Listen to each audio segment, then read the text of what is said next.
Voltamos a apresentar Revista Justiça.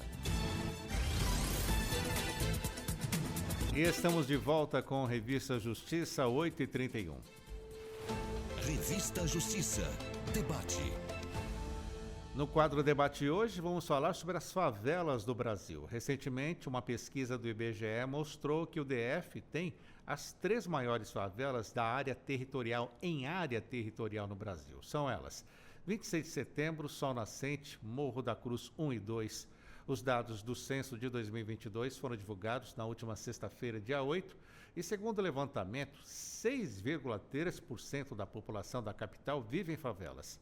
Mas podemos destacar também que ainda, segundo o IBGE, a favela da Rocinha, no Rio de Janeiro, voltou a ser reconhecida como a maior favela do Brasil em termos de população e número de domicílios. Com 72.021 habitantes, 30.371 residências, a comunidade supera o Sol Nascente na sua densidade populacional. E com esse crescimento populacional e territorial das favelas, o que condiz com a realidade? Quais os aspectos acabam influenciando e também o saneamento básico, acessos diversos? Quais são as pessoas moradoras dessas zonas? Vamos repercutir esses pontos e muito mais. Começo apresentando ele, que é advogado e professor, especialista em direitos humanos pela Universidade Federal da Bahia, tem experiência na área de filosofia do direito e filosofia política, tendo a sua pesquisa de doutorado justamente sobre o exercício democrático nas regiões administrativas de Brasília. Professor Geronilson da Silva Santos, seja bem-vindo, bom dia. Bom dia, Sérgio. Muito obrigado. Também está conosco ele, que é doutor em Direito, professor de Direito Penal na UNB e também professor do curso de especialização em Direitos Humanos e Contemporaneidade, também da UFBA, advogado abolicionista, quilombista, Luciano Góes. Professor, satisfação recebê-lo aqui na Rádio Justiça. Bom dia. Bom dia, Sérgio. Bom dia a todos e todas que nos ouvem. É um prazer estar aqui. Muito obrigado pelo convite. E também está conosco o presidente da CUFA, a Central Única das Favelas do Distrito Federal, Bruno Kessler. Acertei a sigla, doutor Bruno? Bom dia. Bom dia, acertou sim. É difícil acertar, mas acertou. Agradeço aí pelo convite, é sempre muito importante a gente poder estar falando da atuação da CUFA e também com esses dados importantes que saíram agora, né? Também agradecer aí a participação dos nossos colegas e acho que tem muita coisa bacana para a gente poder falar aí hoje. Professor Luciano Góes, vou começar aqui falando sobre a citação favela, né? Tivemos toda uma ordem para que não comunidade, né? E até perguntei isso para o senhor fora do ar. O que houve então? Voltamos a falar favela então? Bom, Sérgio, eu acho importante voltar a falar de favela porque não se esconde, né, a realidade vivida nas margens da nossa sociedade, né? Estava muito gourmetizado? Exatamente, né? A ideia é essa, tentar amenizar, tentar reconceituar para que torne a realidade um pouco menos dura para quem ouve.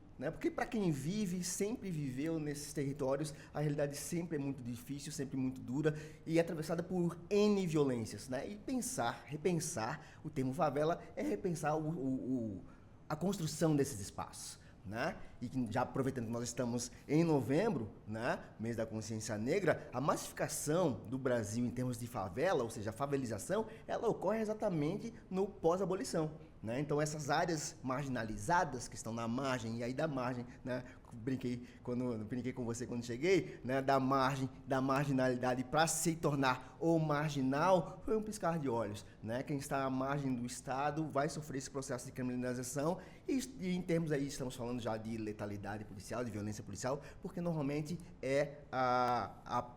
como o Estado se apresenta, né? Apenas nesses termos. Então, a gente pensar em favela também faz esse aporte histórico que é importante. E para o senhor, professor Geronilson, como o senhor recebeu esse estudo, essa pesquisa do IBGE falando sobre o crescimento, né, das favelas, não só da Rocinha, que era muito falada, mas o próprio Distrito Federal? Distrito Federal, a gente já convive com uma realidade que é uma realidade relacionada ao fator espacial. Brasília ela foi construída sob o jugo da espacialização. O que isso quer dizer?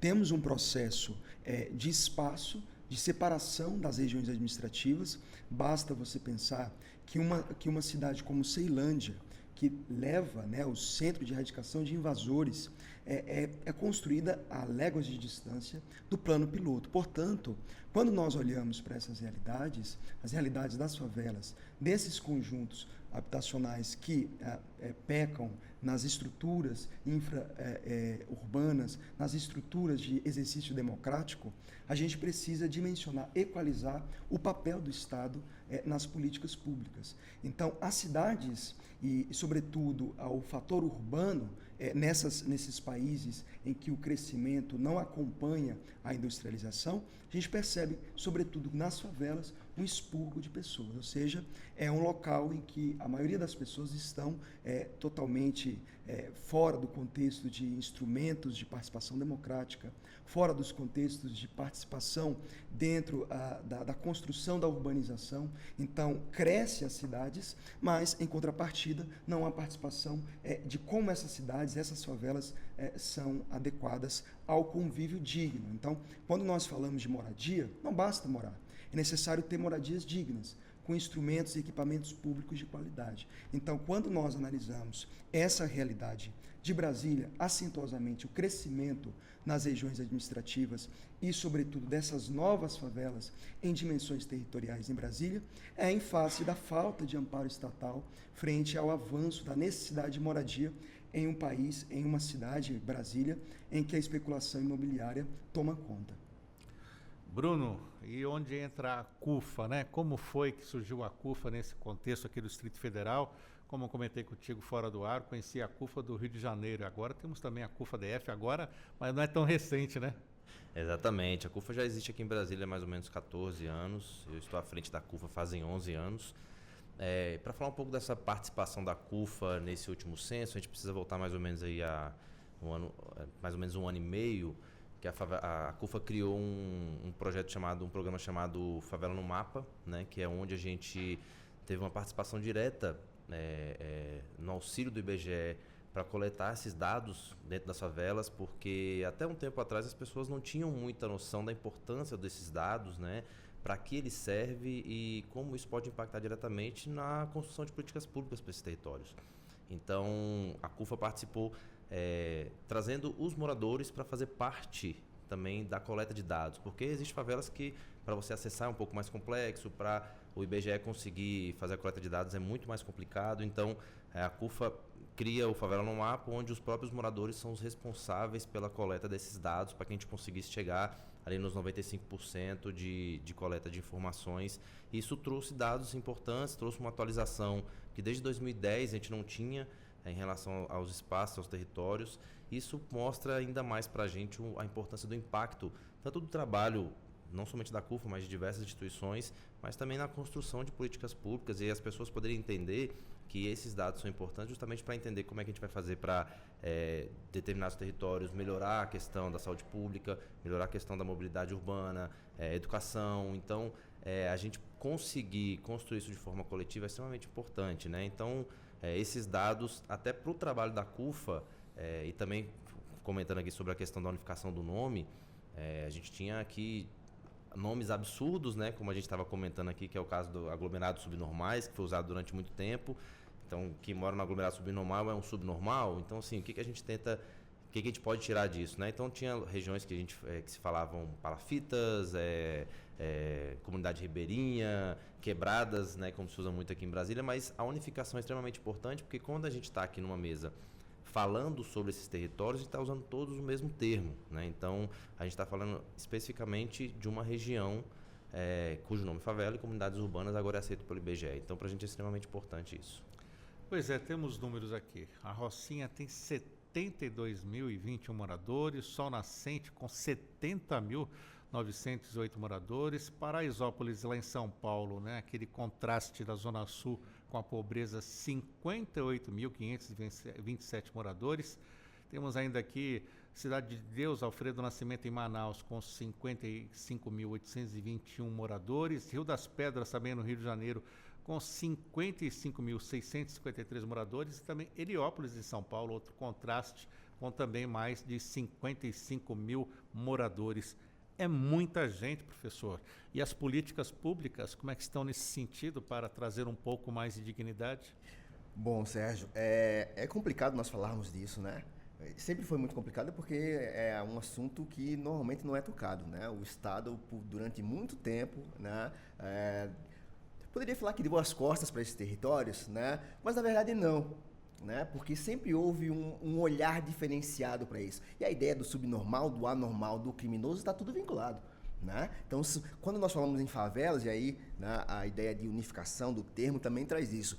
Estamos falando de territórios distintos, né, longínquos, distantes, mas que passam pelas mesmas realidades, pelos mesmos problemas, né? São políticas públicas estruturais e estruturantes que não ocorreram, né? Por exemplo, no pós-abolição não houve nem, quando a gente fala, né, não houve nenhuma política de reparação, porque quando nós estamos falando de favela, também estamos falando de racialização. Podemos falar em racismo ambiental, enfim, a constituição do povo, né, dessa população ou dessas populações são as mesmas. Podemos falar em morros ou em periferias, a gente está falando dos mesmos territórios, né? Então os processos são iguais, né, de constituição.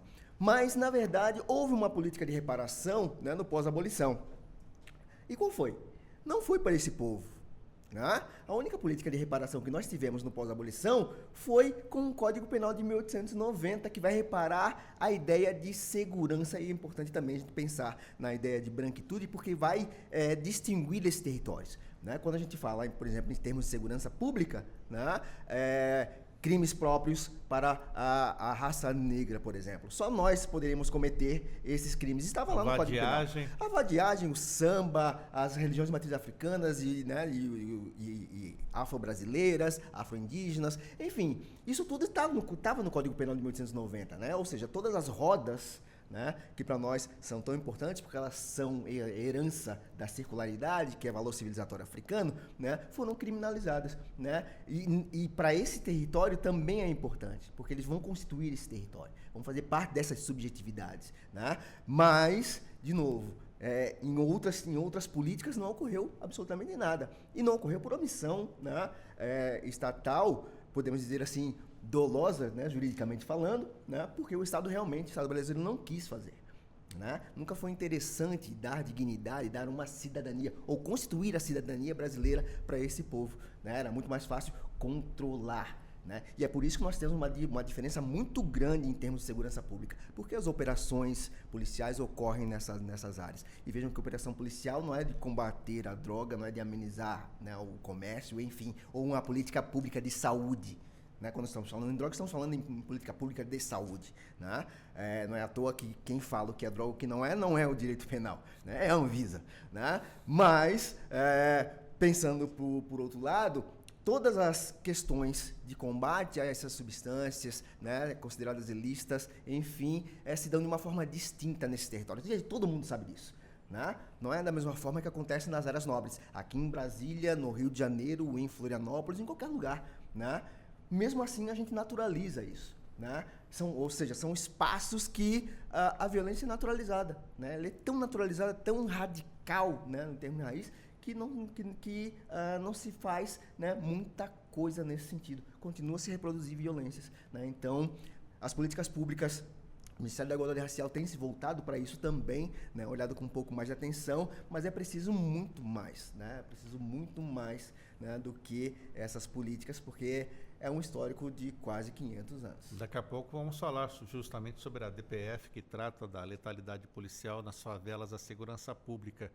Professor Geronilson, voltando aqui à realidade do Distrito Federal, né, como foi anunciado aqui, o senhor justamente tratou desse assunto no seu doutorado, né, falando sobre o exercício democrático nas regiões administrativas de Brasília. E essas áreas, as favelas, essas invasões que depois foram crescendo de forma até desordenada, como o senhor trata disso no seu estudo? Olha só, Sérgio, é bom ressaltar que esse estudo ainda está sendo realizado, né? Estou fazendo doutorado em Direitos Humanos na Universidade de Brasília, e dentro desse estudo é importante ressaltar que nós analisamos quais são os exercícios democráticos disponíveis nas regiões administrativas. O que nós temos em Brasília? Em Brasília nós temos uma arquitetura diferente dos municípios, até porque a Constituição veda a municipalização dentro das regiões administrativas.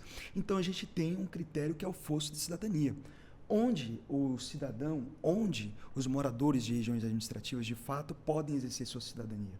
Porque quando se fala em região administrativa, você não tem um prefeito, você não tem uma Câmara Municipal, você não tem um vereador. Aí você vai tratar onde as suas demandas. Então, nas regiões administrativas, um dos pontos fundamentais é, primeiro, pensar onde vai exercer ativamente o exercício democrático. Secundariamente, quando nós analisamos o processo de favela, é muito semelhante. Né? Não se diferencia tanto, porque além de não ter a estrutura de uma região administrativa, porque, querendo ou não, os recursos que são alocados para essas regiões eles já são dimensionados nas regiões administrativas, você tem uma escassez de incentivo de políticas públicas. Você não pode fazer saneamento básico, você não pode ter uma infraestrutura urbana, você não tem uma rede elétrica. Então, ou seja, todos esses dados que vêm sendo levantados para o exercício democrático, para as favelas ainda é pior. Então, se nós analisamos as regiões administrativas em termos de exercício democrático, é um problema. Agora, as favelas, que nem regiões administrativas são, ainda é bem pior. Né? Então, nós temos um processo de estudo ainda, nós precisamos levantar esses dados para perceber qual é a qualidade desses cidadãos. E quando eu falo em termos de qualidade, é o poder de participar. Porque quando nós falamos de apenas participar, nós também temos que entender que a contestação ela é importante. Não basta participar, é necessário garantir instrumentos para contestar. Então, dentro da realidade de Brasília, em que você tem uma paz política fora do plano piloto, você tem ali um anel higiênico que separa o plano piloto das regiões administrativas. Então, querendo ou não, como fica o critério da qualidade desses cidadãos? Então, você tem que pensar praticamente em instrumentos que garantam o exercício democrático. Não apenas agora para as regiões administrativas, mas para essas favelas que vêm sendo esmagadoramente um número excessivo de quantitativo populacional. Bruno, quem faz parte, quais regiões fazem parte da CUFA-DF? Então, nós temos hoje atuação, para a gente, para a nossa atuação, os dados do censo eles fazem total sentido e nos ajuda também a entender a realidade do DF. Hoje nós temos 200 mil pessoas morando em 62 favelas catalogadas aqui em Brasília. Até então... 62? 62. Então, assim, para a gente é um dado extremamente importante. Hoje a CUFA ela tem atuação em 17 regiões aqui em Brasília e mais ou menos 30 favelas. Porque até então, o conhecimento que nós tínhamos de favelas catalogadas não chegava a esse número, né? Então, é importante essa participação da própria população na construção do censo para a gente poder entender, inclusive, a importância da nossa atuação, o nosso diálogo com o poder público, né? Até onde a gente precisa estar e o Estado precisa também enxergar essa realidade, porque hoje, com essas informações, não existe mais um governante, um prefeito ou algum líder que não possa incluir esses territórios nas suas pautas, na construção da distribuição dos recursos públicos, né? Então, assim, hoje nenhum estado mais se pode negar que existe favela. Então, é importantíssimo essa informação para que a gente possa, por exemplo, a gente estava vendo essa informação em relação ao Nordeste, né? Que é onde se tem a menor distribuição de recurso e existe o maior número de pessoas que são alfabetizadas dentro das favelas. Então, como que a gente pode enxergar essa informação? Qual a importância dessa informação? Que a gente pode unificar e criar diálogos e debates para entender a importância de se utilizar melhor os recursos públicos e ter mais efetividade. Se a gente tem um Estado que tem um menor número, um menor recurso para a educação e a gente tem um maior número de pessoas alfabetizadas, a gente tem muito a aprender com o Nordeste nesse sentido. Então, por que outros estados não conseguem fazer essa mesma situação acontecer na sua região? Então, aqui em Brasília, a gente tem uma atuação através de líderes comunitários, de pessoas que são atuantes nos seus territórios e que fazem um trabalho ali, cada um na sua região, cada um na sua realidade. Então, a partir dessa realidade dos novos dados, com certeza a gente vai fazer uma atualização da nossa atuação e acabar atendendo outras regiões também que até então ainda não estavam no nosso radar. Então, é importantíssimo para a gente também esses dados. 26 de setembro, né? Está aqui na lista. Ela foi realmente classificada como favela? Você acha que isso pode ser mudado ou não? Sim, porque na verdade são diversas questões, né, que são vistas para se identificar um território como favela, né? Então, Até então ficava muita dúvida em relação a alguns territórios, mas principalmente os déficits que são deixados pelo Estado fazem com que esses lugares sejam, que esses lugares entrem nesse mapa, né? Mobilidade urbana, saneamento básico. Se a gente for olhar, por exemplo, a própria estrutural, a gente tem ali dentro da estrutural a Santa Luzia, que se você for comparar com favelas do Rio de Janeiro, por exemplo, de infraestrutura é muito mais precário do que diversas outras favelas, né? Tá começando agora a ter asfalto, muitas regiões ainda não tem saneamento básico, muitas casas ainda são de madeira, né, ou de madeirite. Então, assim, é uma realidade que ainda está muito distante para uma cidade que é relativamente nova, né? Então, assim, é muito triste a gente ter isso no nosso... a gente ter esse título, né, de ter as 3 maiores favelas em questão territorial e a segunda maior favela em questão populacional do país, sendo que nós, como eu falei, né, uma cidade relativamente nova. Então, temos muitos desafios pela frente ainda. Vamos lá, professor, muitos desafios, os estudos e a vida acadêmica, como trata esse crescimento, né? Foi bem citada aqui a cidade estrutural, que começou também com uma invasão, foi crescendo, agora já temos até a Santa Luzia. Santa Luzia, né, professor? Um negócio que não para, né? Não para, Sérgio, até porque não há para onde correr, né?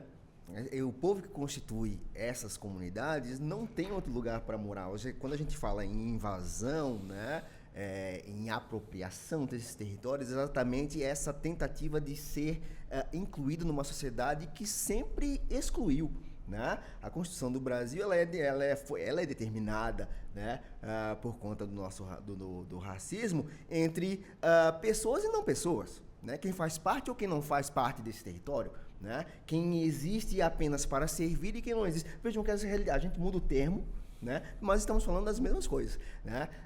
Eu não sou de Brasília, né? Mas chama muita atenção, né? Para quem não é e não conhece, né? A realidade daqui, porque realmente não vê essa realidade, né? Não é só porque plano piloto, né? Exatamente, não é só plano, mas isso não acontece só que não. Eu sou de Florianópolis e quando você vai para Florianópolis, você passa pela beira, passa pela ponte, fica deslumbrada, de um lado o mar, do outro os prédios, tarará, né? Mas você não vê as favelas. As favelas ficam do outro lado daquela cortina de concreto que são os prédios, né? Ou seja, nós temos muitos morros em Florianópolis. Eu morei no morro, minha família ainda mora no morro. Não é favela, né? Porque a construção daquele território se dá num outro contexto. Mas eu lembro, quando eu era criança, né? Ainda já faz algum tempo, né? Meu pai falava, né, que já não está mais conosco, mas falava assim: eu vou descer para a cidade, né? Ou seja, tem essa percepção de que não faz parte da cidade, né? Então, pertencer a essa cidade, ter essas políticas públicas de constituição, né? Realmente que o Estado se faça presente, né? De uma outra forma que não essa ideia de colonizar, de descobrir a favela, redescobrir as favelas, como aconteceu com os UPPs, por exemplo, né? É urgente para o Brasil, né? Reconstruir essa cidadania em outros termos, em outras políticas realmente que façam... que tragam pertencimento a essa população, né? Que elas realmente sejam...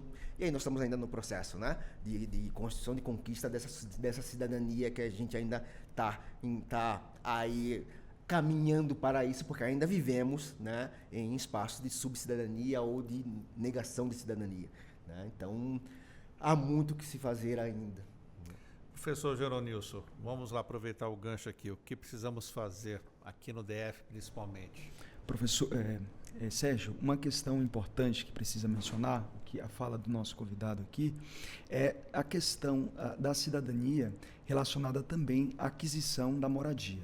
Nós sabemos que adquirir uma moradia vai se tornar cada vez mais difícil. Os financiamentos tendem a se tornar cada vez mais difícil, propostas de projetos de habitação também para setores muito específicos da sociedade. Então, a gente percebe que em Brasília, adquirir uma moradia é um sonho, sobretudo uma moradia digna. Quando nós falamos da possibilidade de invadir, ou mesmo a possibilidade de ter uma terra, um espaço em que você possa criar os seus filhos, nas regiões administrativas é justamente nesses núcleos que estão sendo formados, nas favelas, em que o cidadão comum tem condições de adquirir a sua posse, digamos assim. Porque, querendo ou não, a gente percebe que o Estado, mesmo quando propõe a regularização desses espaços, peca em incentivar estruturas que viabilizem uma economia desses setores. Então, é importante a gente falar também numa questão de economia dentro dos setores das favelas, uma economia própria e que possa impulsionar essas regiões. É importante mencionar aqui um autor, que é Milton Santos, que ele trata, né, do circuito superior e do circuito inferior. Quando nós analisamos o circuito inferior, que na verdade é esse circuito dos mercados informais, eles existem nas favelas. Como é que o Estado vai ajudar essas pessoas a desenvolver melhor os seus negócios, né? Nós não estamos falando apenas no empreendedorismo às cegas, nós estamos falando também de propostas que incentivem essas pessoas a viverem melhor com dignidade e desenvolverem os seus negócios. Então, tem se falado bastante, a mídia tem pautado muito nessas questões da economia dentro das favelas, mas eu acredito que o papel das associações, dos estados, em discussões de pautas que desenvolvam esses mercados. Um outro ponto que eu gostaria de destacar, dentro dessas estruturas de desenvolvimento da economia própria das favelas, é o encontro desses atores na questão da cultura. Nós percebemos que todas as favelas têm uma cultura própria. Como o professor acabou de dizer, é importante a gente perceber que em todas as regiões administrativas, por exemplo, você tem um processo cultural claro. Então, as regiões administrativas têm características próprias, têm um aspecto de pertencimento muito característico. Então, não tem como a gente apenas dizer que tudo é favela e distinguir especificamente uma da outra, sem analisar as especificidades. Quando nós analisamos as regiões do Gama, as regiões de São Sebastião, todas as regiões administrativas têm um núcleo cultural muito próprio. E é por isso que nós precisamos olhar também para as favelas e extrair esses talentos culturais. Agora, 8h59, vamos fazer um intervalo no nosso debate. Estamos falando sobre as favelas, principalmente após uma pesquisa do IBGE mostrando esses números. Daqui a pouquinho voltamos. Estamos aqui com o professor Geronilson da Silva Santos, professor Luciano Góes e também o presidente da CUFA-DF, Bruno Kessler. Então, já voltamos. Lembrando que você pode nos acompanhar também com imagens pelo YouTube da Rádio Justiça. Até já.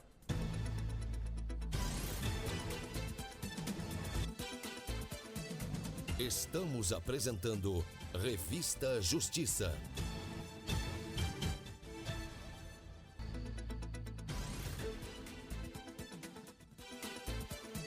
Voltamos a apresentar Revista Justiça. E estamos de volta para a terceira e última hora do Revista Justiça, hoje, quarta-feira, 13 de novembro de 2024, 9h02. Revista Justiça. Debate.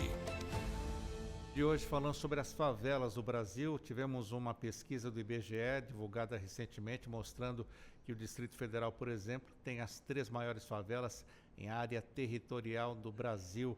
Falamos aqui sobre este impacto, né, a realidade das pessoas. Os dados do censo de 2022 foram divulgados na sexta-feira e, segundo o levantamento, 6,3% da população da capital do país vive em favelas. Estamos tratando desse assunto com os nossos convidados. Temos aqui o professor Luciano Góes, ele que é doutor em Direito, professor de Direito Penal da UNB e também do curso de especialização em Direitos Humanos e Contemporaneidade da Universidade Federal da Bahia, advogado abolicionista e quilombista. Temos também o professor Geronilson da Silva Santos, ele que é advogado, professor especialista em Direitos Humanos pela Universidade Federal da Bahia, tem experiência na área de filosofia do direito e filosofia política e também uma pesquisa que ele está fazendo no doutorado sobre o exercício democrático nas regiões administrativas do Distrito Federal. E ainda temos o presidente da CUFA do Distrito Federal, a Central Única das Favelas, Bruno Kessler. Professor Luciano Góes, vamos falar então sobre segurança pública, já que temos o julgamento da DPF das favelas, que é a arguição de descumprimento de preceito fundamental 635, que está marcado para ser julgado esta semana aqui no STF, que envolve justamente a segurança pública, né, dentro das favelas. Como o senhor vem acompanhando esse julgamento e a importância dele para o dia a dia, para o futuro dessas comunidades? Bom, Sérgio, falar em NDPF é tratar de todos os assuntos que nós já tratamos aqui, né? E para muito além deles, né? Quando a gente fala em segurança pública nas favelas, na verdade, nós temos que falar de insegurança pública, né? Porque é exatamente nesse campo em que o Estado brasileiro se faz presente cotidianamente, né, nessa questão, né? A própria ideia do marginal, do perigoso, do bandido e que está lá, né, colocado nesses territórios, ou seja, e territórios percebidos, né, constituídos enquanto, entre muitas aspas, fábricas de bandidos, né, porque aparentemente é só lá que acontece, né, o tráfico, acontece, né, os crimes, enfim, nós sabemos, né, que isso não é verdade, mas, né, as atuações das agências de segurança são muito distintas nesses territórios, né? É como se nesses territórios não houvesse nenhum direito a ser tutelado, é como se a Constituição não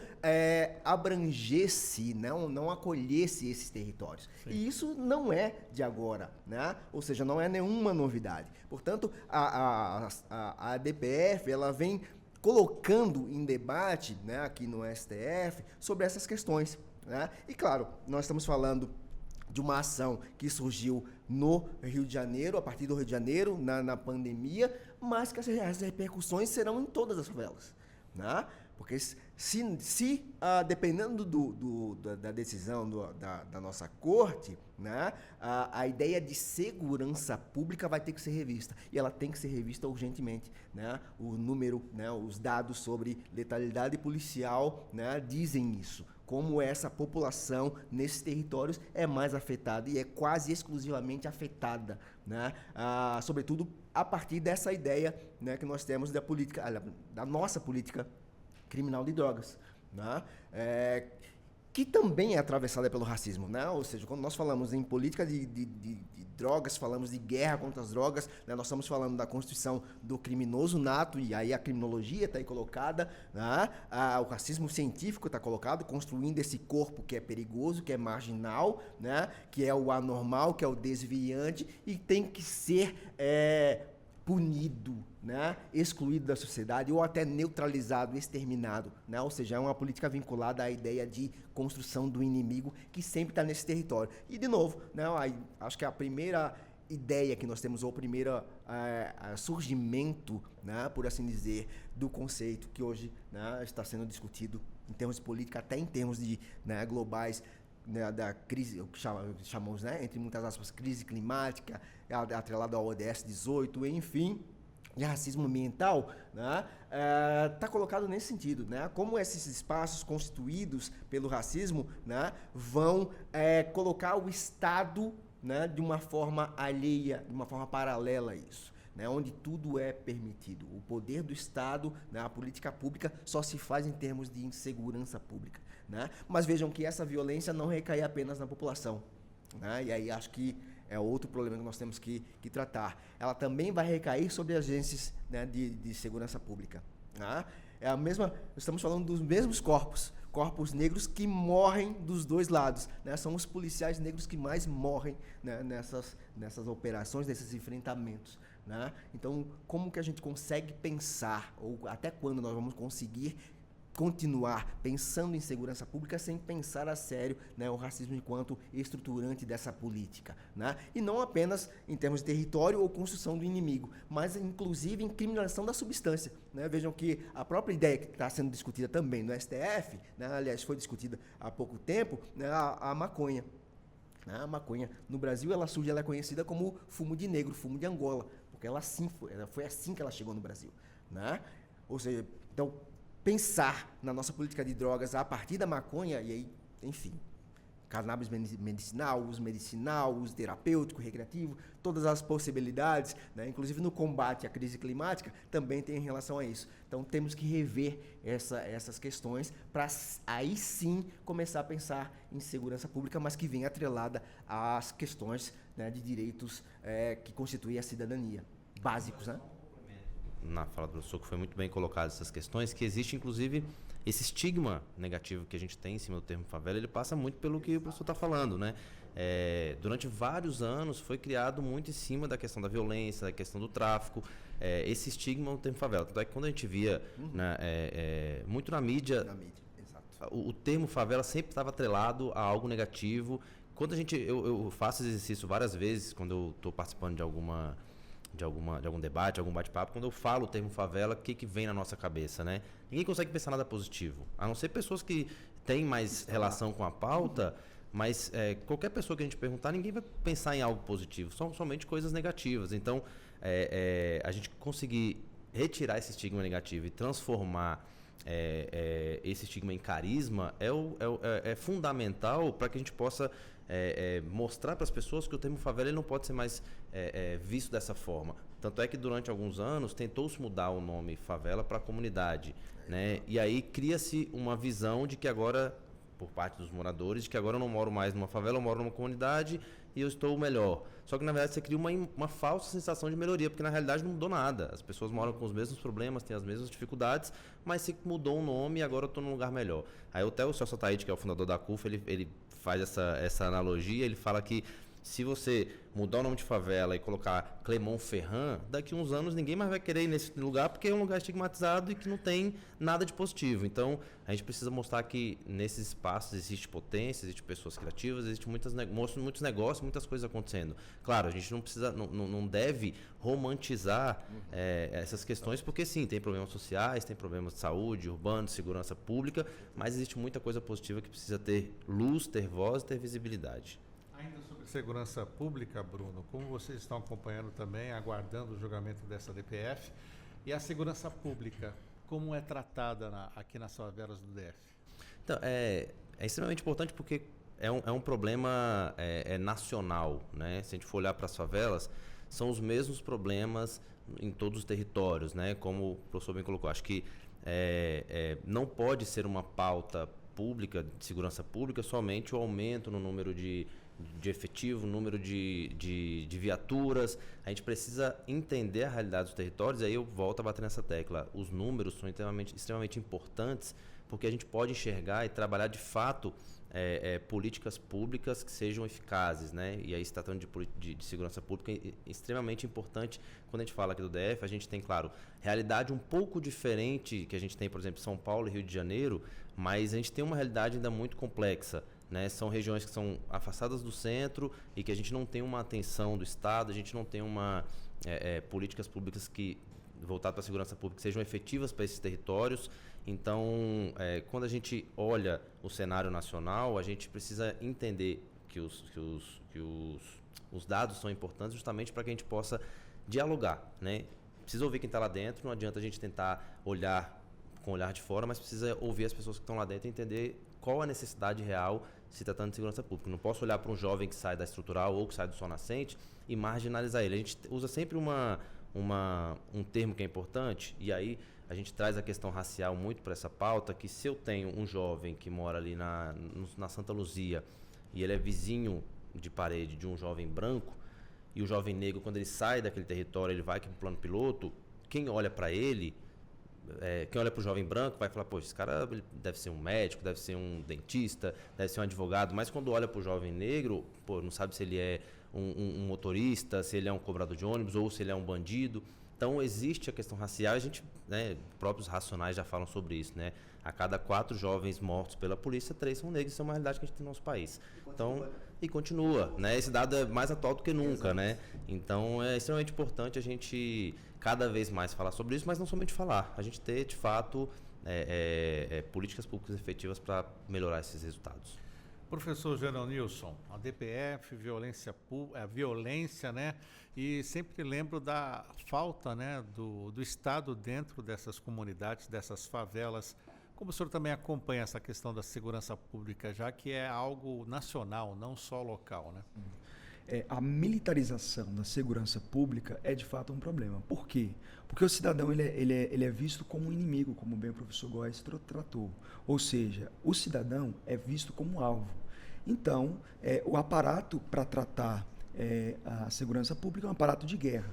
Ou seja, você precisa utilizar uma polícia preparada para matar e exatamente fazer aquela frase de maneira bem adequada, que é o deixar viver, fazer morrer.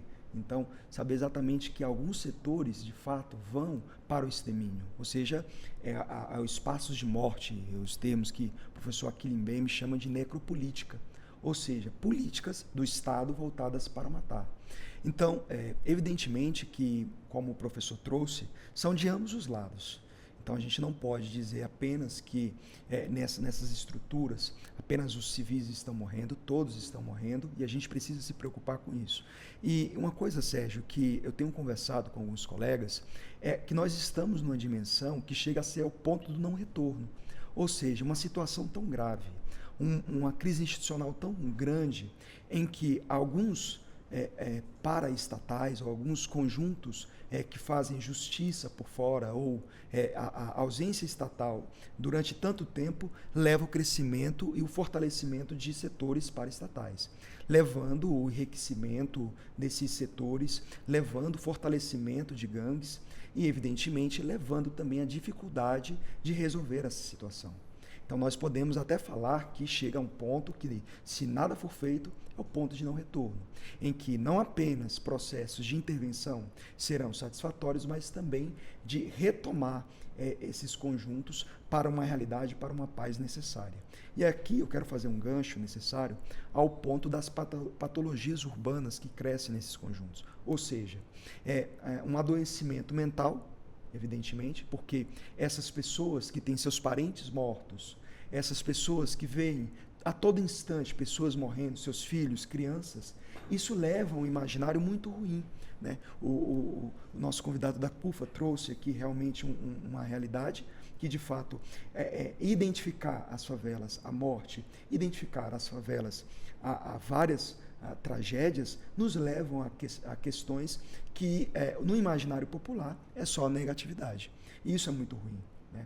Cria-se uma imagem de que as favelas, de fato, não têm coisas positivas, e isso, em torno de patologias urbanas, é ruim. Só aproveitando o gancho, por favor, Sérgio, professor. A questão da patologia, já que estamos falando de segurança pública, né, e de quem morre, na verdade morre, né, na sociedade como um todo acaba perdendo, e nós como democracia muito mais, né? Mas quando nós falamos em patologia, pensando nas agências de segurança, né, é importante nós pensarmos na questão do suicídio que acontece dos policiais, né? O alto índice, e vem uma crescente, né, muito alarmante, o índice de policiais, né, que cometem suicídio, né? Então, essa política, essa ideia de segurança pública também nos traz muitos prejuízos em termos de direitos humanos, e aqui numa perspectiva pluriversal, para pensar sobre isso, né? Ou seja, são as pessoas que saem para o enfrentamento, e aí é enfrentamento mesmo, é política de guerra, né, gente? Então, ou se mata ou se morre, enfim, e como pensar saúde mental de quem está no lado do Estado, né, representando o Estado, o braço armado do Estado, né, segurando as armas do Estado, literalmente, né, e quem está do outro lado. Veja, nós vamos ter esse processo de adoecimento, né, dos dois lados. Né? Então, nós temos, enquanto nossa Constituição diz que nós não temos pena de morte, né, nesses territórios nós temos. Né? Nesses territórios nós temos uma pena de morte que nós podemos pensar em termos paralelos, né? E que não há nenhuma garantia. Vejam que nós estamos, não há uma questão de idade, não há uma questão, né, de raça, né? Claro, uma porcentagem maior, né, vai recair sobre a população negra, mas, né, as pessoas não negras, não racializadas também estão colocadas nesse cenário. Só há um critério, o territorial, são nessas áreas que acontecem, né? Então, repensar isso também é fundamental para a própria segurança pública, para a agência de segurança pública. E a ausência do Estado nesses territórios, nessas favelas, professor, é a principal causa também desses territórios serem dominados por facções ou milícias? Como fazer um equilíbrio dessa participação estatal dentro das favelas? Eu acho que essas organizações, elas são resultados da omissão do Estado, né? Ou seja, são crias do Estado, propriamente dito, né? Onde o Estado não se fez presente, apenas se fez presente a partir da violência. Vai haver uma organização prévia de enfrentamento, né? Em termos de sobrevivência mesmo, e claro que isso vai se desenvolver para as organizações criminosas, que também está vinculado à nossa política de drogas, né? Então, pensar para a questão da legalização, regulamentação, enfim, em outros termos, né? Das substâncias consideradas ilícitas, também é fundamental para isso. A gente só vai conseguir ter um resultado positivo se a gente conseguir pensar na raiz, né, do problema, e não no enfrentamento das organizações criminosas. E vejam, de novo, né, as organizações criminosas estão nesses locais. Quando a gente fala em organização criminosa, a gente não fala, por exemplo, nos grandes, né, nos traficantes de verdade, né, quem é que financia, né, quem lava o dinheiro, e aí estamos falando, né, de bancos, instituições bancárias, né, que vão lavar esse dinheiro de alguma forma, enfim, né, e isso tá alheio, né. Então, repensar a ideia, de novo, né, a reconstituição, né, retomar o termo de favela também é importante por conta disso, né. É a mesma discussão que a gente faz no âmbito da maconha, por exemplo, porque falar em maconha é tão difícil, mas falar em cannabis medicinal, cannabis em si é mais tranquilo, né. Inclusive, para o avanço da pauta, né, a gente prefere chamar cannabis medicinal porque alcança outro nível, né, de discussão, enfim. Então, também é sobre isso. Bruno, essa questão da segurança pública tem toda, assim, podemos dizer, uma ligação, um envolvimento justamente com uma favela sustentável, a questão da economia dentro da favela. Estamos falando de um grande universo, né? É um ponto importante, porque há alguns anos atrás a CUFA lançou um instituto de pesquisa também chamado Data Favela, em parceria com o Data Popular, do Renato Meirelles. E a partir dessa pesquisa, o Celso Ataíde lança um livro chamado Um País Chamado Favela, onde saiu diversos números que até então eram desconhecidos pela grande maioria das pessoas, pelos setores econômicos. E isso mostra que a favela tem um potencial consumidor e um potencial gerador de riqueza muito grande, né? E esses dados foram atualizados agora no ano passado, foram lançados na Expo Favela, que é um evento, vou falar um pouco mais daqui a pouco sobre ele, onde as favelas no Brasil, elas geram e produzem e consomem cerca de 187 bilhões por ano. Isso é o PIB do Paraguai e da Bolívia juntos, ou o PIB do Uruguai. Então é um dado muito importante e mostra para as empresas que ali não é só... sempre a relação que foi vista das grandes empresas com as favelas foram de mão de obra barata. E, na verdade, a gente precisa entender que, na verdade, existe um poder de comércio local e também de produção de riqueza muito grande. Isso mudou bastante a relação das empresas com esses espaços e com esses territórios. A gente acabou tendo uma injeção maior de recurso, parcerias sendo feitas, negócios sendo criados, e a Expo Favela é uma feira de empreendedorismo e inovação que foi criada pela CUFA há 2 anos atrás, e hoje ela já acontece em 18 estados. Inclusive, nós vamos fazer a nossa Expo Favela nesse próximo final de semana, né, dia 16 e 17, aqui no espaço do SESI Lab. Já deixo o convite para todos os colegas estarem lá com a gente. Vamos ter ali diversas mesas de debate, diversos bate-papos, muita cultura e muita coisa bacana que está sendo criada dentro das favelas. Então é um espaço onde a gente mostra tudo isso que está sendo criado dentro desses territórios, né? Na área de inovação, na área de tecnologia, na área do empreendedorismo. Apesar de que o termo empreendedorismo ele é muito novo para as favelas, né? Sempre vou dar meu jeito, vou fazer um negócio aqui, vou fazer um bico, mas a gente precisa também atualizar essas pessoas para que elas possam aproveitar melhor as oportunidades, como é o espaço da Expo Favela, onde eu vou ter empresários, eu vou ter investidores, e aquele cara que tem uma ideia muito bacana, ele tem a oportunidade de sentar numa mesa com o cara e discutir negócios, que era algo que até anos atrás não existia essa possibilidade, né? Inclusive, a gente estar hoje aqui numa mesa falando sobre temas pautados em territórios de favela era algo que anos atrás não existia, somente pautas policiais, pautas relacionadas à violência, e hoje a gente está falando sobre inovação, tecnologia, inclusive ajuda a gente a retirar esse estigma negativo do termo favela e mostrar que existe muita coisa potente acontecendo ali dentro. Então a Expo Favela ele é essa grande revolução econômica, né, faz parte dessa revolução econômica dentro dos territórios, gira a economia local, faz com que o recurso não somente saia, mas entre para a favela também, através dessas parcerias, desses investimentos. A gente tem diversos negócios que foram fechados durante a Expo Favela, né, em diversos estados. A gente tem 18 estados hoje que fazem a Expo Favela, e a gente finaliza numa grande edição que vai acontecer nos dias 5, 6 e 7 de dezembro no Rio de Janeiro, em São Paulo, no Expo Center Norte, que é um dos maiores espaços de evento de São Paulo. Então, a gente começar a pensar por esse lado, olhar a favela com esse poder criativo, com esse poder de geração de riqueza, faz com que a gente mostre para as grandes empresas que a relação ela precisa mudar, né? Vou citar mais uma vez aqui o Sócio Ataíde, que ele traz um exemplo que mostra muito como funcionava essa relação, né?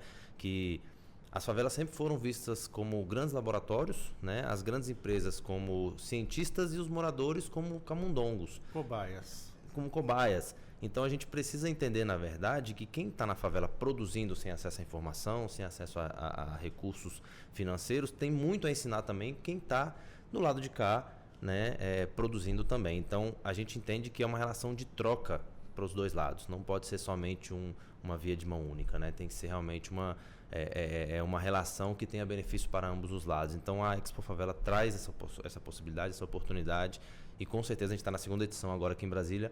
Nós tivemos uma primeira edição incrível, linda, com diversas possibilidades, e com certeza agora a gente vai fazer um grande outro evento também. Professor Geraldo Nilson, falando em empreendedorismo, sustentabilidade, né, uma forma de manter a economia, me vem assim aquela questão, temos que ter incentivo para aqueles que moram lá dentro, né? Não para que outros que moram fora entrem lá para explorar esse serviço, né? É interessante, Sérgio, porque, veja, esse dado das pessoas que vivem dentro das favelas e criam as suas próprias, o seu próprio lastro de economia, nos surge uma questão que é a cultural. Geralmente, esses produtos que são produzidos dentro das favelas são produtos relacionados com o contexto das favelas, o contexto da sociabilidade que eles vivem. Então, nós podemos até falar que esses mercados são encontro da sociabilidade da política excluída, ou seja, dos atores políticos excluídos. Então, de algum modo, eles criam novas formas, novas estratégias para poder viver, para poder sobreviver, e além disso, deixam nas suas marcas uma característica muito própria. Então, a cultura permanece nessas marcas. Ou seja, as pessoas que criam, as pessoas que produzem dentro das favelas, deixam marcas próprias, deixam características muito singulares nos seus produtos, e isso, de algum modo, valoriza ainda mais as favelas. Então, nós não podemos deixar de comentar que dentro desses mercados informais, a característica principal da sociabilidade, em que pessoas se ajudam, em pessoas procuram transformar oportunidades, transformar os bloqueios em oportunidades, ou seja, todas essas possibilidades são geradas, são partidas por eles. Então, uma sociabilidade inclusiva que vai trazer novas formas de analisar o mercado. Nesse tocante, eu gostaria até de recomendar também aos nossos ouvintes a possibilidade de estudar mais um pouco sobre as novas formas, novas matrizes científicas que surgem da cultura da favela, ou seja, a literatura. Então, a literatura dentro das favelas, então nós não podemos deixar de pensar que existem escritores, poetas, existe uma música muito característica. Exatamente, ou seja, dentro dessa própria realidade cultural, surgem oportunidades em que as marcas econômicas e as marcas culturais estão intimamente associadas. Pensando, Sérgio, só para complementar, né, as falas, pensando em riqueza, sociabilidade, né? O Bruno falou sobre isso, a potência, né? Estava falando sobre a potência da favela. Nós temos uma criação de uma outra potência na favela, que aí não se mede, né? A riqueza não se mede economicamente, né? Exatamente está na sociabilidade, né? A relação social é outra na favela. Né? Embora sejamos atravessados pelo individualismo, enfim, pelas questões do capital, por óbvio, mas a questão coletiva não se perde. As relações são horizontalizadas, tem um laço comunitário muito forte. Né? Então nós ganhamos em termos também, né? E a favela vem ensinando isso desde sempre e vai continuar ensinando, né? Como sermos mais humanos. Né? Ou seja, os laços comunitários estão ali, toda as violências que eu atravesso, meu vizinho aqui está passando, minha vizinha aqui está passando, quem está lá embaixo, um pouco mais abaixo ou um pouco mais acima também passa. Né? Então tem essa perspectiva, tem esse engajamento coletivo, né? Que é uma potência enorme, né? E aí para ser explorada, e não em termos econômicos, né? Em termos humanitários mesmo. exemplo prático sobre isso. A gente pode falar. A gente viu isso muito na pandemia, por exemplo, né? A CUFA fez um trabalho gigante, assim, durante todo o período da pandemia, no Brasil todo. Inclusive, a gente teve uma expansão da atuação da CUFA muito no período da pandemia, porque os nossos projetos, a grande maioria deles tem aglomeração de pessoas, e a gente precisou que esses projetos ficassem parados durante um bom tempo. Então, a CUFA nunca teve um trabalho, nunca foi o foco da CUFA, um trabalho assistencialista, um trabalho de doações de cesta básica ou de qualquer tipo de item. Mas durante a pandemia a gente viu pessoas que eram atendidas pelos nossos projetos nos pedindo socorro. Então a gente precisou nos organizar, criamos o projeto CUFA contra o vírus, que a ideia era justamente a gente poder organizar os parceiros que nós temos e direcionar as doações, porque muitos parceiros começaram a nos procurar também, querendo ajudar e sem saber como ajudar. Então a gente criou a campanha CUFA contra o vírus, e essa campanha atingiu todo o Brasil, né? Chegou em todos os estados brasileiros, e a gente fez um grande trabalho aqui em Brasília. A gente ajudou, de certa forma, cerca de 110 mil pessoas dentro desses territórios. E a gente viu muito isso, né? A gente recebeu diversas doações de cesta básica. Nós chegamos aí mais ou menos ao número de 180 mil cestas básicas distribuídas só no DF. Então, foi um número muito grande, muito expressivo, e a gente via isso de perto. A gente ia fazer entrega de cesta básica, e aí chegava uma pessoa: poxa, deixa eu ali rapidinho chamar minha vizinha, porque ela está numa situação pior do que a minha, ela tem 3 filhos em casa, a geladeira dela está sem nada. A gente via, entrava na casa das pessoas, as pessoas abriam a geladeira, uma garrafa de água somente, com 4, 5 filhos dentro de casa. Então, assim, às vezes as pessoas: não, deixa eu pegar uma outra cesta porque é para uma vizinha e tal. Então a gente viu muito isso, as pessoas dividindo cesta básica e dividindo com o vizinho. Então isso faz com que a favela seja cada vez mais potente e tenha realmente ali essa característica muito específica, muito única. Eu só queria ressaltar o que o professor Luciano acabou de trazer, que dentro dessa perspectiva, dessas novas formas de pensar a favela, surge contextos como, por exemplo, o conceito de quilombagem, o aquilombamento. Ou seja, então, professor Sérgio, essa noção de que a sociabilidade restaurada por esses atores políticos excluídos criam laços muito fortes de pertencimento, criam laços muito fortes de resistência, como foi, por exemplo, os quilombos, né? Então, basta você pensar que nessas cidades, nessas favelas, existe um lastro muito forte de convivência, de pertencimento e de ajuda, resistência, luta, né, contra todo tipo de segregação, contra todo tipo de violência. Então, é dentro das favelas que esse sentimento social cresce e vira, inclusive, um modelo para que nós possamos entender o nível da sociabilidade das nossas cidades. E quando foi citado, por exemplo, a questão da Covid, da pandemia, a gente percebe o quão necessários são as pessoas, ou seja, o quão importante é cada profissão, cada indivíduo dentro de um tecido social. E isso fica muito nítido nas favelas. Professor Luciano Góes, estamos quase já na nossa reta final, mas eu gostaria de fazer uma rodada rápida com os senhores a respeito do que podemos ter para melhorar a condição de vida nessas favelas. Bom, a partir dos dados, né, os desafios estão colocados nas nossas mesas, né? Como o Estado vai lidar com isso? A partir desses dados, a partir dessa realidade. E aí não... Veja, Sérgio, o que nós estamos discutindo aqui não é nada novo, a gente vem discutindo isso desde sempre, né? A ideia de quilombagem, quilombismo, enfim, vem nesse sentido de uma reconstrução ou construção de um outro modelo de sociedade, né, que vincula essas pessoas, não apenas em termos materiais, né, mas sobretudo uma perspectiva ancestral e realmente pensando no futuro, né? Como pensar o futuro sem políticas públicas que coloquem o pé no chão, que estão nos territórios, que escutam as comunidades e querem saber, né, o que vocês precisam para ontem, né? O que a gente pode fazer para reduzir essa violência, amenizar essa violência agora, mas nunca perdendo no horizonte, né, um futuro melhor, uma sociedade realmente inclusiva. Só assim nós vamos ter democracia, né? Então, são N desafios, mas eu acredito ainda que um dos principais marcadores para nós pensarmos, repensarmos a favela, pensarmos em bem viver nas favelas, atravessa a nossa política de drogas. Nós temos que rever isso urgentemente, porque a gente não consegue pensar um futuro com uma política que é assentada na morte. Né? Veja que a nossa democracia ela é assentada na morte. Né? Então, como que a gente vai conseguir pensar no futuro se não tem nem hoje? Né? Hoje a gente sai e não sabe se vai voltar. Né? E seria feito o que, na sua opinião, nessa política de drogas para ficar melhor? Melhor. Amenizar. Não, para amenizar, nós temos que repensar a nossa política de drogas. De que forma? Né? De todas as formas, Sérgio. Repensar as políticas, as polícias, por exemplo. Ainda temos uma grande, né, recusa, né, nas câmeras corporais, por exemplo. O uso das câmeras corporais. Por quê? Isso é ilógico pensar. Né? Isso é ilógico. Em termos de favela, de nos dar segurança nesses territórios, né? É uma segurança, por óbvio, para o cidadão, para a cidadã.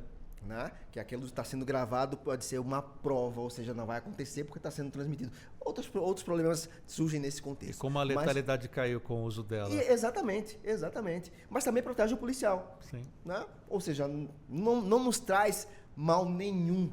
Muito pelo contrário, né? Mas ainda há uma recusa imensa, né, em alguns estados para o uso dessas câmeras. Por quê? Né? Ou seja, a política desse estado, e aí pensando no estado, né, como ente federativo, é pensada em outros termos.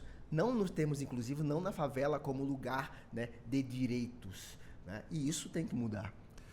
E para o senhor Bruno, o que precisamos inicialmente, né? Tantas coisas que podemos ter para melhorar a condição de quem mora nas favelas. Por onde? Como eu falei, né, são muitos desafios, né, mas eu queria citar aqui o que a CUFA está fazendo no momento em relação a esses problemas, né, Qual é a questões. principal dificuldade da CUFA que vocês encontram nas favelas que precisa ser superada? Qual é a principal dificuldade? Saneamento básico? Eu acredito que sejam... É porque, como foi falado aqui, nós temos um país de dimensões continentais, né? Então, nós temos em cada região uma dificuldade específica, né? Então, tem regiões que a gente tem uma dificuldade maior na mobilidade urbana. Brasília é surreal a gente pensar sobre isso, mas a nossa dificuldade de mobilidade urbana é imensa, né? Comparado com outros estados. Então, tem estados que a gente tem uma dificuldade maior em saneamento básico, em saúde pública. É claro que todos eles estão em todos os lugares, alguns com maior relevância do que outros. Mas eu acho que é complexo a gente poder falar até sobre outros estados e até sobre territórios específicos aqui em Brasília, né? Porque cada um tem uma dificuldade particular.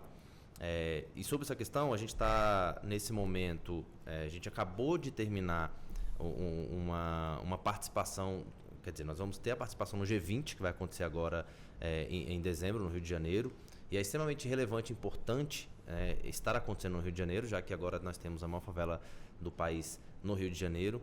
Então a CUFA criou o G20 Social em parceria e com reconhecimento do G20, onde a gente trouxe para as favelas a importância dos debates, das pautas que a gente tem dentro dos territórios, né? Porque até então as pessoas não tinham conhecimento da importância do G20, o que era o G20, para que serve o G20. Então, o que nós fizemos? Nós nos organizamos e em cada estado nós fizemos fóruns de debates relacionados ao G20 Social, onde a gente reuniu líderes comunitários, líderes de movimentos sociais, pessoas que estão, moradores de favelas, para a gente poder trazer, escutá-los em relação às pautas que eles acham necessárias estar no G20, que vai acontecer no Rio de Janeiro. Então, nós fizemos um conglomerado dessas informações, né? Criamos um documento, inclusive ontem o Preto Zezé, que é o presidente nacional da CUFA, estava aqui em Brasília e entregou pessoalmente para o presidente Lula esse documento. E esse documento agora vai para o G20 Social e a partir daí a CUFA cria o Fórum Mundial das Favelas,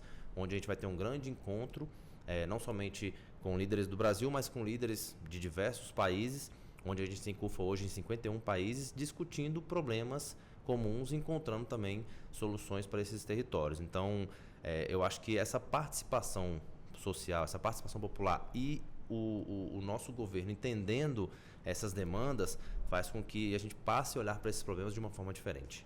Professor Geronilson, e para o senhor, qual ponto poderíamos ter aqui para melhorar essa situação, trazer mais dignidade? Olha só, Sérgio, como afirmado pelo Bruno, professor Luciano, esses dois pontos que eles tocaram, seja rever a política de drogas ou mesmo fortalecer os instrumentos de participação em democracia, eu colocaria como fatores essenciais. Para além disso, eu penso que possibilitar o nível cultural, ou seja, que a favela exteriorize toda a sua cultura. Então, fortalecer o esporte dentro das favelas, ou seja, trazer a possibilidade da favela criar os seus próprios lastros de competições, né? Futsal nas favelas, futebol nas favelas, fortalecer o nível de explorar novos literados, escritores, poetas, músicos. Então, assim, dentro dessas duas visões, seja rever a política de drogas, fortalecer os instrumentos democráticos de participação e também fortalecer as possibilidades de criação cultural dentro das favelas, são essenciais. Então, nós não podemos deixar de pensar que dentro das favelas pode ter um jogador de xadrez, não podemos pensar de deixar que dentro das favelas pode ter também tenistas, escritores, poetas, músicos. Então, dentro dessa rediscussão que a gente também vai pensar. Outra questão é fortalecer associações, fortalecer cooperativas, fortalecer toda essa economia formal e informal, o informal no sentido de transformar essa realidade para potencializá-las, para fazer com que elas possam criar repercussões próprias. Infelizmente, o nosso tempo já está esgotado. Quero agradecer as considerações finais dos nossos convidados, hoje falando sobre as favelas. Começo agradecendo ao Dr. Luciano Góes, ele que é doutor em Direito, professor de Direito Penal da UNB e também do curso de Especialização em Direitos Humanos e Contemporaneidade da Universidade Federal da Bahia, advogado abolicionista e quilombista. Dr. Luciano, muito obrigado por estar conosco aqui. Muito obrigado, Sérgio, muito obrigado aos meus colegas de mesa. Estou pensando na fala aqui do professor, pensar em intelectualidade da favela, né?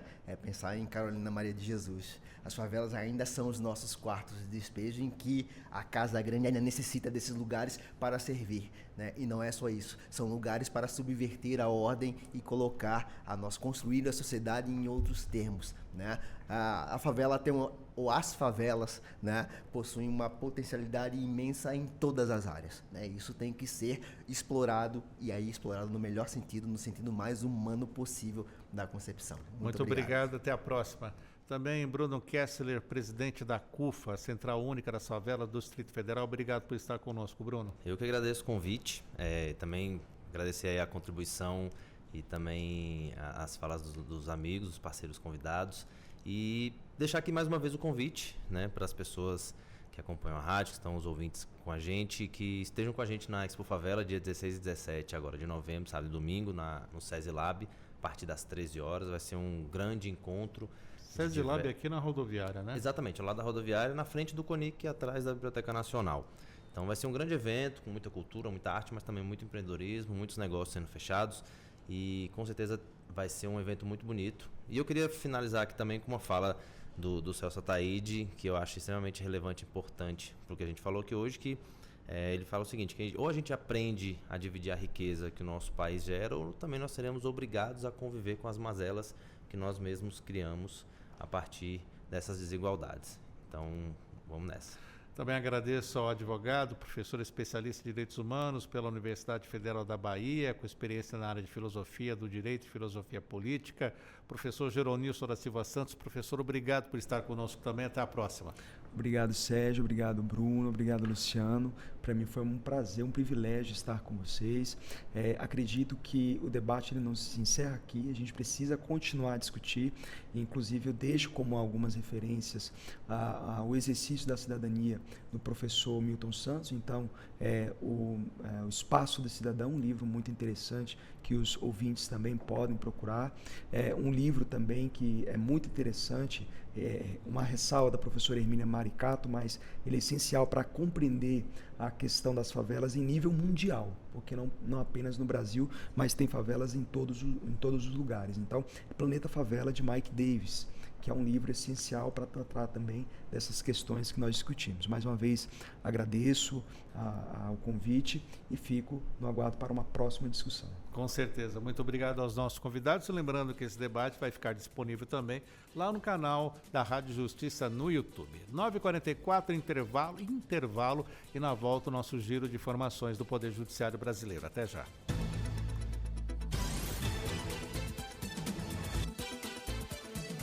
Estamos apresentando Revista Justiça.